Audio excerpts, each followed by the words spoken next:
1절에 비판을 받지 않으려면 비판하지 말라 그랬어요. 당연한 말이지요.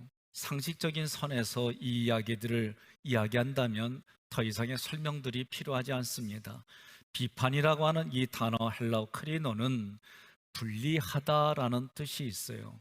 그런 어근에서 나온 단어입니다. 따라서 여기서 비판은 믿음의 공동체나 하나님의 백성들 그 공동체에서 분리되는 것이 계속 이어진다. 그게 비판이란 뜻입니다. 우리가 이런 일을 당하지 않으려면 비판하지 말라. 다시 말하면 비판하지 말라는 것은 하나님의 말씀에 순종하라라는 뜻입니다. 하나님 말씀에 순종할 때 하나님의 공동체로서 그 공동체 안에서 살아가는 거지요. 그러한 것은 가능하려면 내 마음판에 하나님 아버지의 마음을 가지면 됩니다. 하나님 아버지의 마음은 예수님입니다. 예수님이 하나님의 아들이십니다. 그 예수님의 마음이 성령님의 마음입니다. 그 마음은 한마디로 말하면 한 영혼을 구원하려고 하는 마음이에요. 그래서 요한일서 5장 11절부터 12절 말씀에 증거는 이것이니 하나님이 우리에게 영생을 주신 것과 그 생명이 그의 아들 안에 있는 그것이니라.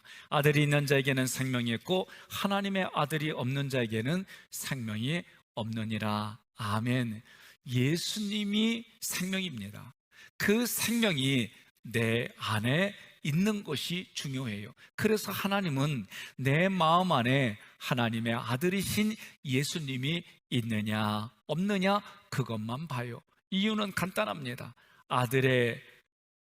아들이신 예수님이 내 마음에 있으면 영원한 생명을 받기 때문입니다. 그러나 그 마음에 아들이 없으면 영생이 없습니다. 그것 자체가 심판입니다. 함께 봉독하겠습니다. 마태복음 13장 47절로 48절. 또 천국은 마치 바다에 치고 각종 물고기를 모는 그물과 같으니 그물에 가득함에 물가로 끌어내고 앉아서 좋은 것은 그릇에 담고 못된 것은 내버려 두니라. 아멘. 예수님께서 천국을 그물을 치는 것에 비유했습니다. 그물에 잡힌 물고기를 좋은 것과 못된 것으로 나누어서 좋은 것은 그릇에 담고 못된 것은 바다에 버렸습니다. 이 말씀을 우리에게 주시는 교훈이 있습니다. 그것은 하나님께서 내 마음에 아버지의 마음이 있으면 좋은 고기로 봐준다는 거예요. 하나님이 나를 그렇게 봐준다는 거예요. 그러나 내 마음에 하나님 아버지의 마음이 없으면 못된 고기가 되어서 세상과 섞여지도록 버려둔다는 거예요. 그것이 바다라고 하는 개념이 세상이라고 하는 개념으로 해석을 하는 겁니다. 사도 바울도 자기 스스로 자기를 판단하지 않는다고 했습니다. 고린도전서 4장 3절에 보면 나는 여러분이나 다른 어떤 사람에게 판단받는 것을 대수롭지 않게 생각하며 나도 나 자신을 판단하지 않습니다. 여러분, 자신의 힘과 능력으로만 이 땅을 살아갈 수 있을까요? 그러나 인생을 어느 정도 살아보면 내 힘과 내 능력으로 살아갈 수 있는 구조가 아니라는 거예요. 더욱이 하나님 말씀을 순종할 수 있다. 내 힘과 능력으로 하나님의 말씀을 순종할 수 있다. 아닙니다. 내 힘과 내 능력으로 하나님의 말씀에 순종할 수가 없습니다. 그래서 하나님의 말씀을 깨닫고 기억하고 그것을 지켜나갈 수 있도록 돕는 분이 누구냐? 성령님이세요. 우리에게 선물로 주신 분이 성령님이십니다. 하나님의 말씀에 순종할 수 있게 도와주십니다. 그러려면 요한계시록 3장 20절의 말씀처럼 내가 문을 열어야 되는 거예요. 문 밖에서 예수님이 문을 두드릴 때에 내가 문을 열어야 예수님이신 말씀이 내 안에 들어와서 나와 함께 더불어 먹고 마시는 거예요. 이것이 성경이 우리에게 가르쳐 주신 원리입니다. 하나님 아버지의 마음, 말씀이신 예수님, 그 말씀이 내 안에 있으면 심판으로 향하는 내 인생이 바뀌어지는 거예요.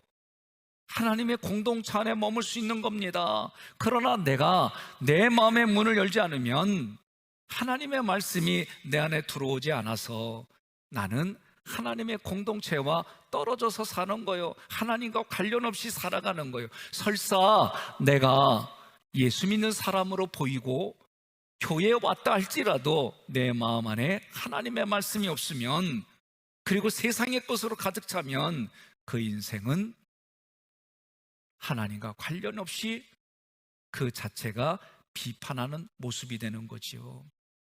따라서 하나님 아버지의 마음인 아들을 가지고 있으면 내가 비판하지 않는 삶이 되는 거예요.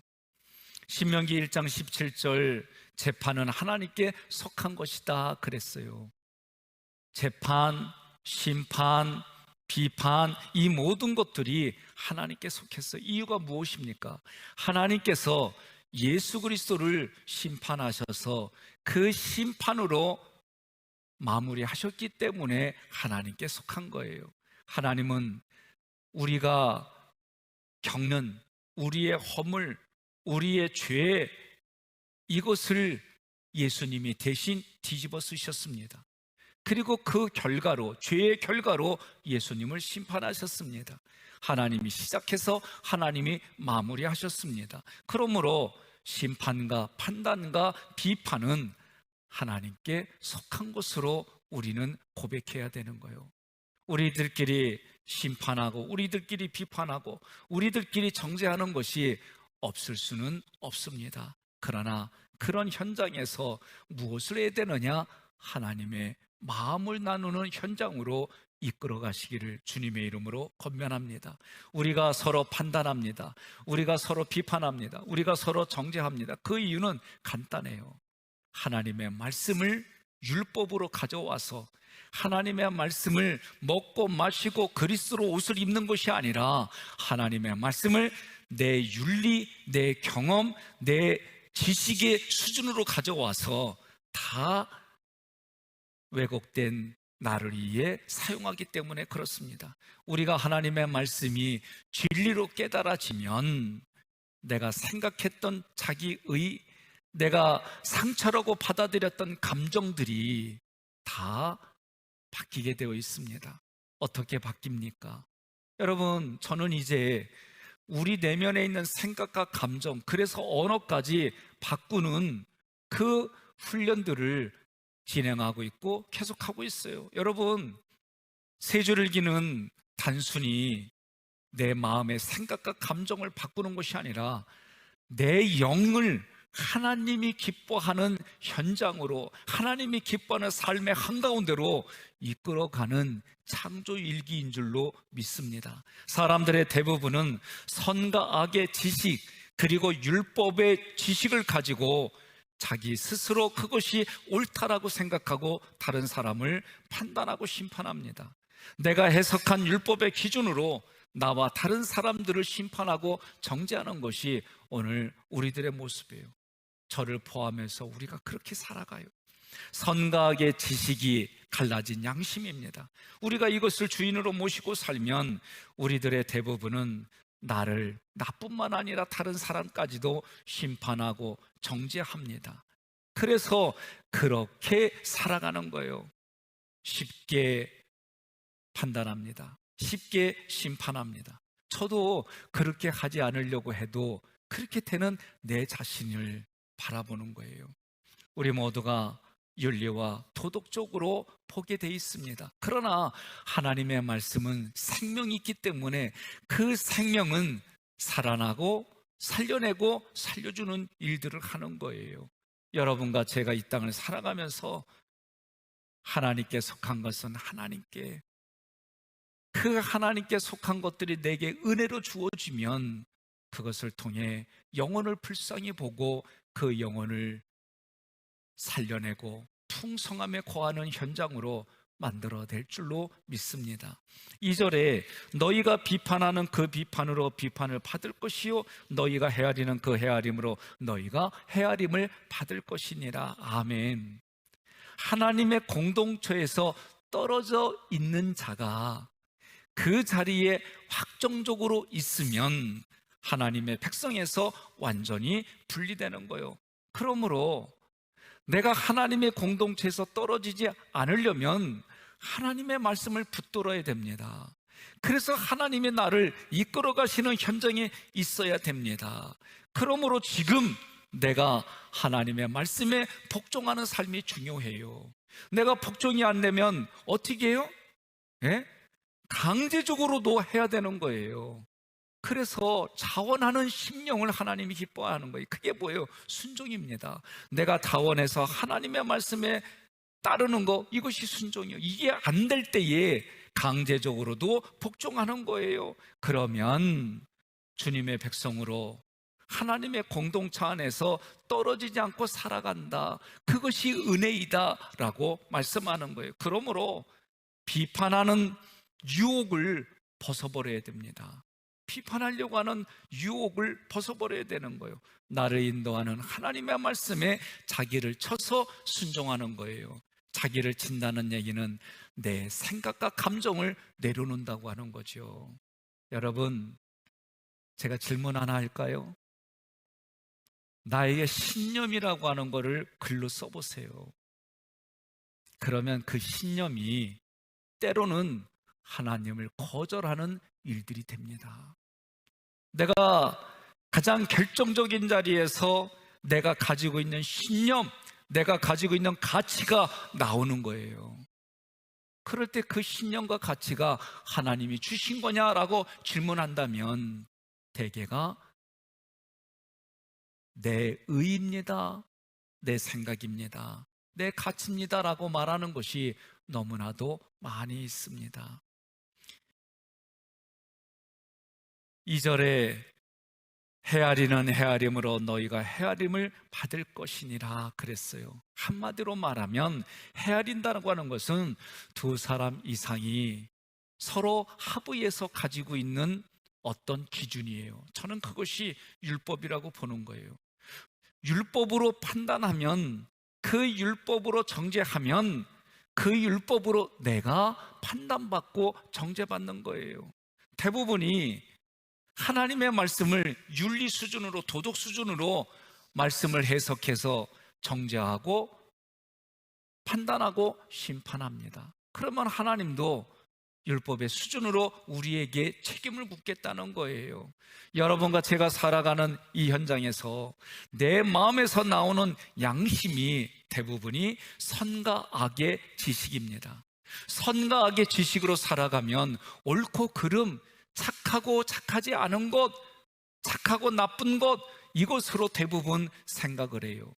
하나님이 주신 말씀이 내 안에 들어오면 그것은 생명이기 때문에 나도 살아날 뿐만 아니라 내가 지금까지 율법으로 정죄하고 판단했던 그 영혼마저도 살리는 일에 내가 쓰임받는 줄로 믿으시기를 바랍니다. 이 일들이 우리 삶에 너무 쉽지 않다는 거예요. 우리는 선과 악의 지식으로 복음을 전하면 아무리 많이 복음을 전한다 할지라도 선과 악의 지식으로만 내게 다시 돌아오고 나는 그것으로 복음인 줄 알고 또 전하는 일들이 계속해서 이루어질 뿐입니다. 내가 가지고 있는 것이 빛이 아니라 어둠이라고 생각을 못합니다. 그럼에도 불구하고 그것을 복음으로 착각하여 전하는 이들이 있습니다. 우리는 자기 자신을 하나님의 말씀이 의도대로 들려야 되는 거예요. 그래서 우리는 확증하는 시간이 필요합니다. 고린도후서 13장 5절 함께 봉독합니다. 너희는 믿음 안에 있는가? 너희 자신을 시험하고 너희 자신을 확증하라. 예수 그리스도께서 너희 안에 계신 줄을 너희가 스스로 알지 못하느냐? 그렇지 않으면 너희는 버림받은 자니라. 아멘. 내 마음의 상태가 하나님이 원하는 됨의 상태인지 빛의 상태인지 자기 자신을 성찰해야 합니다. 3절로 5절 내 눈 속에 있는 들보는 보지 못하느냐? 3절 함께 봉독합니다. 어찌하여 형제의 눈 속에 있는 티는 보고 내 눈 속에 있는 들보는 깨닫지 못하느냐? 아멘. 형제는 믿음의 사람들을 말하죠. 앞부분에서 형제는 예수님으로 제가 얘기도 했습니다.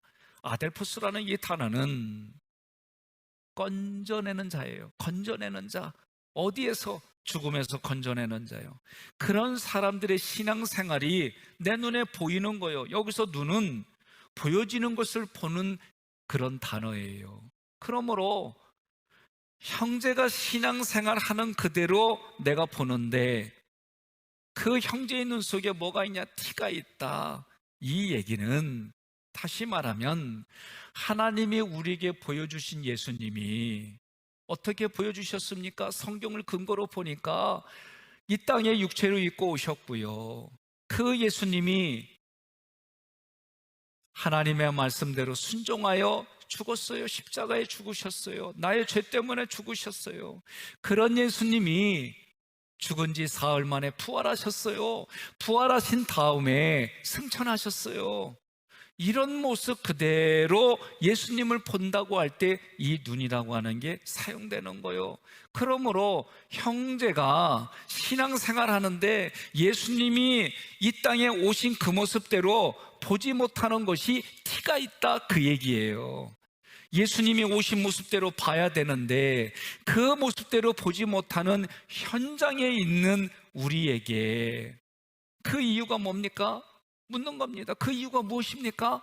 들보가 있다는 거예요. 들보가. 여러분, 들보는 시골에 가면 기둥 위에 이렇게 얹은 나무를 말해요. 그러니 이 들보 때문에 보지 못한다는 거예요. 들보가 뭡니까? 들보는 데코마이라는 단어에서 왔어요. 이것은 지탱한다라는 뜻에서 온 단어예요. 다시 말하면 들보는 내가 꼭 잡고 있는 그 어떤 것, 하나님이 보여주신 것이 아닌 다른 것을 내 눈이 시선이 고정되어 있다는 것, 이게 들보입니다. 그러므로 형제의 눈 속에 있는 티라고 하는 것은 예수님이 오신 그대로 보지 못하는 현장에 있는 우리에게 들보를 빼라고 얘기를 하는 거예요. 내가 들보를 빼지 않고서는 나 때문에 돌아가신 예수님, 우리들의 죄와 허물 때문에 돌아가신 예수님, 그 예수님을 온전하게 보지 못하게 하는 세상의 것들로 고정되어 있는 내 마음 안에 들보, 그 들보를 빼야만 예수님이 오신 그대로 볼 수 있다라고 말씀하는 거예요. 다시 말하면 예수 그리스도의 십자가를 내가 보지 못하는 거예요. 육신으로 오신 예수님을 보면서 그 예수님 마음 안에 있는 하나님의 마음, 하나님의 뜻, 하나님 생각을 보지 못하는 것이 형제의 눈에 있는 티를 본다는 거예요. 여러분의 마음에 하나님을 보지 못하게 하는 게 무엇입니까? 하나님의 말씀대로 살지 못하게 하는 내 마음에 가지고 있는 생각과 감정이 무엇입니까? 그것을 빼라고 하는 거예요. 그래서 필립보서 2장 5절에는 너희 안에 이 마음을 품으라 곧 그리스도 예수의 마음이니. 왜 예수의 마음이 중요합니까? 잠언서 4장 23절에 모든 지킬 만한 것 중에 더욱 내 마음을 지키라 생명이 근원이 이에서 남이니라. 여러분, 예수님이 생명이십니다. 요한일서 우리가 앞부분에서 같이 함께 봉독했잖아요. 요한일서 5장 11절부터 12절에 예수님이 생명이십니다. 생명이신 예수님이 내 마음에 있기 때문에 그 생명의 근원이시 내 마음에 있기 때문에 그 마음을 예수님의 마음으로, 예수님의 생각과 감정으로 지키라고 하는 거예요. 여러분 보십시오.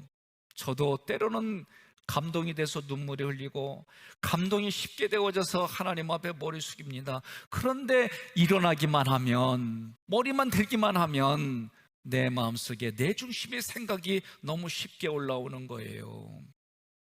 내 눈 속에 들보가 있는데 어찌 형제에게 말하기를 나로 내 눈 속에 있는 티를 빼게 하라 하겠느냐. 저는 속눈썹이 내 눈에 참 많이 자주 들어와요. 너무 힘들어요. 그래서 가끔 제 눈에 있는 눈썹을 이렇게 빼는데 이게 쉽냐고요. 어렵잖아요. 제가 어떻게 해요? 하나 방법 얻었어요. 후 불어줘도 잘 안 나가요. 내 침을 이렇게 묻혀가지고 눈을 까집어서 이렇게 해서 빼면은 쉽게 빼지더라고요. 나 침이 이렇게 쓰이는 줄 몰랐어요. 예수님이 자기 침을 눈먼 장님한테 붙여, 난 그런 마음으로 하는 거예요. 그래서 여기 아주 눈에 있는 아주 힘들게 하는 눈썹을 빼내면요 얼마나 시원한지 몰라요. 자, 먼저 내가 하나님을, 예수님을, 성령님을 바르게 보지 못하는 들보를 빼버려야 되는 거예요. 이게 쉽습니까? 어려워요. 그래서 성경은 뭐하라? 자기를 부인해라. 자기를 부인하라는 얘기는 하나님을 보지 못하게 하는 생각과 감정을 뽑아내라, 그 얘기를 하는 거예요. 그래서 5절에 외식하는 자여 내 눈 속에서 먼저 들보를 빼라. 자, 외식하는 자라는 단어는 한마디로 말하면 배우라는 뜻입니다. 무대에서 연기를 하는 배우를 말해요. 이 당시에 바리새인과 사두개인들은 하나님의 진리를, 의도를 알지 못했어요. 문자적으로만 가져왔어요. 이게 율법입니다. 그것을 지켰어요. 그것을 가르쳤어요. 예수님이 그들을 볼 때에 하나님의 말씀의 의도를 모르면서 문자적으로 지키고 가르치는 그들을 볼 때에 외식하는 자다, 연기하는 자다, 그 얘기를 거예요. 그들은 어떤 마음이에요? 내 안에 들보가 있다는 걸 몰라요. 하나님을 하나님으로, 예수님을 예수님으로, 성령님을 성령님으로 보는 그런 시각이 없다는 얘기예요. 자기도 속아요. 여러분들도 조금 전에 말씀드린 것처럼 내가 이것만큼은 못 받고 하는 단어들을 뽑아내면 그게 자기 신념이에요. 그러나 그 신념이 항상 옳습니까? 그렇지 않아요. 그렇다면 그 신념이 하나님의 의를 가로막는 자기 의라는 생각을 해보셨습니까? 저는 이 생각 해본 지 몇 주 안 돼요. 내가 죽어도 이것만은 안 돼. 이게 신앙인 줄 알고 뚜껑을 열어보니까 이게 내 의라는 것을 보았을 때는 얼마나 여러분 상실감이 온 줄 알아요. 그때 하나님 말씀을 붙들지 않으면은 많은 사람들이 자기 신념이 깨지면서 모든 것을 포기하는 경우를 보게 돼요. 그래서 하나님의 말씀을 붙드는 것이 중요한 거예요. 내가 하나님의 말씀을 붙드는 줄 알았더니 하나님이 내 손을 붙들었다는 것이 그때 열리는 거예요. 자신에게 들보가 있다는 사실을 모릅니다. 자기의 신념으로 자기 자신을 속이고 있습니다. 이런 사람들을 연기하는 자다, 그 사람들이 외식하는 자들이다 라고 말하는 거예요. 들보는 한마디로 말하면 성삼일체 하나님을 보지 못하게 하는 자기 생각, 자기 감정인 거예요. 오늘날 십자가에 달리신 예수님을 보면서 그 예수님 마음 안에 있는 하나님의 뜻을 알지 못하는 거예요. 구속사의 예수를 보지 못하는 거예요. 역사적인 예수를 보면서 구속사의 예수를 보지 못한다라고 말하는 거예요. 역사적인 예수는 우리 몸을 입고 오신 예수님을 보면서 그 안에 내면에 숨겨진 하나님의 마음, 이것이 구속사의 예수인 거예요. 그걸 보지 못하는 거예요. 외식하는 자들은 한마디로 말하면 선과 악의 지식을 가지고 있어요. 이방적인 것을 가지고 있어요. 그래서 그들은 간습을 좋아해요. 그들은 율법의 법조항과 그것으로 익숙해진 습관을 좋아하는 거예요. 한마디로 말하면 십자가는 그 사람들의 눈으로 보면 중한 죄를 지은 죄인이 죽는 십자가로만 보이는 거예요. 그 십자가에서 하나님이 약속하신 십자가의 내면에 흐르는 하나님의 말씀을 알지 못하는 거예요. 이것이 들보라고 하는 거예요. 우리들도 자기 자신의 들보를 해결하지 않고 간증합니다. 찬양을 합니다. 말씀을 전합니다. 이런 사역이 구약의 종교인들하고 무엇이 다르냐는 거예요. 오늘 내가 예수님을 믿습니다. 저는 이제 내 의의를 찾아내서 100가지를 찾아내려고 쓰는 것을 이제 시작했어요. 내 의의, 내 의의가 뭘까? 예? 아주 제 이 싸움이 너무 힘들어요. 내가 순간순간 화를 내고 순간순간 내가 양보하지 못하는 나의 의의가 어떤 것인가, 이게요 정말 너무 힘들어요. 지금 몇 개월째 끙끙 매고 있어요. 여러분, 자기 자신에게 하나님의 말씀, 진리의 말씀이 복음으로 들려주시기를 바랍니다. 내가 먼저 예수 그리스도의 십자가 죽음 때문에 통곡하는 겁니다. 애통하는 겁니다. 내가 먼저 그분의 말씀 때문에 애통하고, 내가 그분의 말씀에 목말라 하는 심령이 가난한 상태, 애통하는 상태가 되어야 내 안에 들보를 풀 수 있다고 말씀하시는 거예요. 그렇게 해야 예수 그리스도의 십자가를 바로 보고 경험하고 전할 수 있는 줄로 믿으시기를 바랍니다. 여러분의 마음과 여러분의 생각과 감정이 선악과의 지식으로 가득 차면 예수 그리스도를 바라볼 수가 없습니다. 내 안에 있는 그 들보를 빼내어야만 여러분, 하나님의 어떤 말씀도 이해가 되고 해석이 되어져서 하나가 되어지는 거예요. 그 결과가 영혼을 볼 때에 불쌍히 여기는 마음이 생기는 거예요. 여러분, 제가 한번 질문해 보고 싶습니다. 우리 임 장로님 결혼하신 지 수십 년이 되셨죠? 예. 그 결혼한 지 수십 년이 됐는데 우리 부인 최 권사님과 마음을 하나로 하는 것이 쉬워요, 어려워요? 쉽지는 않습니다. 그리요. 그러면 여러분, 저에게 이 질문을 하면은요, 저는 너무 어려워요. 정말 어려워요. 제 아내하고 산 지 벌써 수십 년이 됐는데도 아내가 어저께 여보 저 빈 박스 좀 갖다 휴지 박스 모으네 갖다 놓으셔. 이쪽으로 들어갔고요, KTX 타고 이쪽으로 나갔어요. 나 이거 하려면은요 내 자신과 싸워야 돼요. 몸이 너무 피곤하고 힘들면은 그거 하라 그러면요 그냥 못 들은 척하고 자요. 하나가 된다는 게 이게 저는요 작은 일에서부터 쉽지가 않아요. 그냥 내일 하지 뭐. 아 여보 나 일단 내일 새벽에 나갈 때 하여튼간 내가요 내 자신과 이게 아내하고 하나가 되려면, 우리 애들과 하나가 되려면 나는 여기서 정말 너무 많이 싸워요. 저하고 함께 사역하는 목사님들하고 의논하고 대화를 하고 그러다 보면은요 내가 원하는 수준, 내가 원하는 방향으로 이분들이 오지 못할 때가 있어요. 그러면은요 아유 그럴 수도 있지 뭐, 얼굴은 자비롭게 하려고 애를 쓰는데 여기는요 엄청나게 싸워요. 그나마 입술에서 여기 목에까지 내려오는데 100년 걸렸어요. 100년.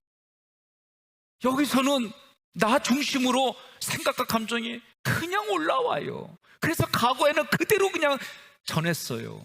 지금은 올라오는 게 조금 보이니까 여기서 빨리 처리해. 아직 가슴까지 못 내려왔어요.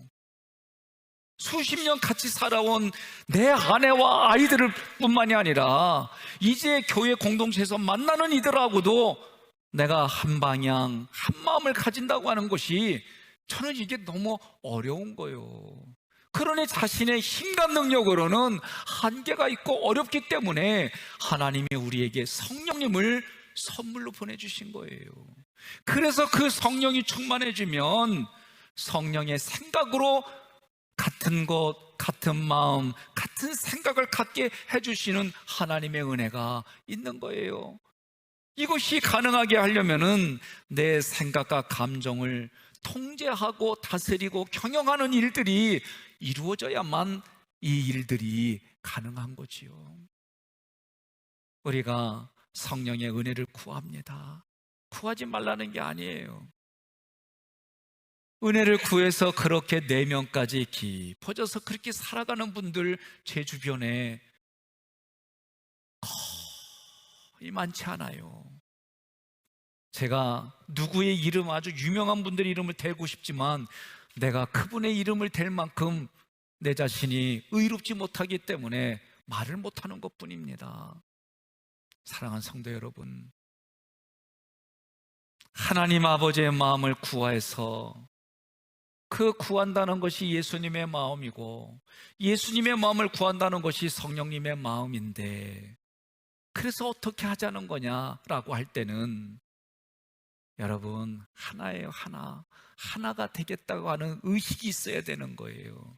아내하고 하나가 되겠다, 자녀들과 하나가 되겠다. 그러면 대부분 내가 저 사람에게 맞춰든지 저 사람이 나에게 맞춰든지 둘이 의견을 조율하는 이 방법밖에 없잖아요. 그러려면 내 생각과 감정을 경영하지 않고서는 이런 일들이 이루어질 수가 없는 거예요. 요한복음 17장에 하나가 되게 하소서, 하나가 되게 하옵소서 4번이나 강조했더라고요. 내용이 뭡니까? 하나님 아버지의 마음과 내 마음이 하나가 된 것처럼 저희들도 하나가 되게 하옵소서. 이것이 4번이나 강조된 거예요. 저는 이것을 보면서 성삼일체 하나님, 3분이신데 한 분임, 이게 얼마나 어려운 건가. 이 비밀이 뭐냐? 그게 연합이고, 그 비밀이 뭐냐? 그게 사랑이고, 연합이 되어지려면 사랑이 있어야만 연합이 되어지는 거지. 부부가 하나가 되어지려면 내가 사랑하는 마음이 있지 않고서는 하나가 될 수 없고, 내 자녀와 하나가 되려면 그 마음이 사랑이 없어서는 될 수가 없다는 것이 여러분 오늘 말씀의 결론이에요. 그러니 비판을 받지 않으려거든 비판하지 말라. 하나님의 말씀으로 그 하나가 되지 않으려면 여러분 결국 내가 심판받을 수밖에 없다는 것을 알아야 되는 거예요. 우리 두 사람이, 이 사람이 하나님의 말씀을 율법으로 가져와서 그거를 가르치고 헤아려 봐야 율법으로 우리는 죽을 수밖에 없는 인생이라는 것을 깨달으라는 얘기예요. 그러니 오늘 하나님의 말씀이 여러분과 저에게 들어오려면 그 이유가 뭐냐?